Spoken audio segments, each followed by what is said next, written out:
দেশের ১১ জেলায় স্মরণকালের ভয়াবহ বন্যায় পানিবন্দী হয়েছে লাখ লাখ মানুষ।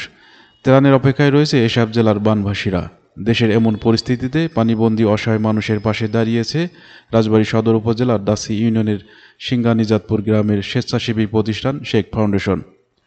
দাসী ইউনিয়ন পরিষদের চেয়ারম্যান মোহাম্মদ দেলোয়ার শেখের সার্বিক তত্ত্বাবধানে ৫ শতাধিক মানুষের মধ্যে শুকনো খাদ্য সামগ্রী ও ওষুধ বিতরণ করবে ফাউন্ডেশনটি। রবিবার রাতে জেলা প্রশাসনের পরিবহন ব্যবস্থায় ফাউন্ডেশনটির একদল স্বেচ্ছাসেবী এসব ত্রাণ নিয়ে ফেনীর উদ্দেশ্যে রওনা হন। দাসী ইউনিয়ন পরিষদের চেয়ারম্যান মোহাম্মদ দেলোয়ার শেখ বলেন, ভারতের পানি ছেড়ে দেওয়ার কারণে যে বাংলাদেশে বন্যায় অনেক মানুষ ক্ষতিগ্রস্ত হয়েছে, সেই সুবাদে আমরা টেলিভিশন খবর পত্রিকা আমরা দেখার পরে আমরা আসলে নিজেরা অনেক অনুতপ্ত, যে আসলে তাদের জন্য সহানুভূতি করি, দোয়া করে আল্লাহর কাছে যে আসলে তাদের জন্য এই বন্যা কাটিয়ে উঠে তারা স্বাভাবিক জীবনযাপন করতে পারে। সেই সুবাদে আজকে আমরা শেখ ফাউন্ডেশনের পক্ষ থেকে সামান্য কিছু আপনার ত্রাণ নিয়ে আজকে আমরা রাত্রে রওনা দেব তাদের উদ্দেশ্য করে।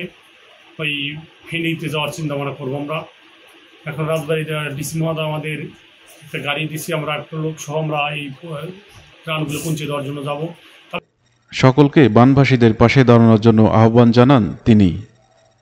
তবে বিদেশে যারা আছেন, বাংলাদেশে এখনও যারা আছেন, অনেকেরই আসলে যে অনেক টাকা পয়সা আছে, এই সময় যদি আমরা মানুষের পাশে না দাঁড়াই টাকা পয়সা দিয়ে কী করবে, জন্য আপনাদের সবাইকে আহ্বান করব যে আপনারা সবাই আসুন, আমরা সবাই মিলে সোনার বাংলাদেশ, বৈষম্য ছাত্ররা আন্দোলন করার পর যে একটা বাংলাদেশ, নতুন বাংলাদেশ নির্মাণ করতে যাচ্ছে, সেই সময় ঢাকাতে দেখেন টিএসসিতে কিন্তু খাদ্য রাখার জায়গা নাই।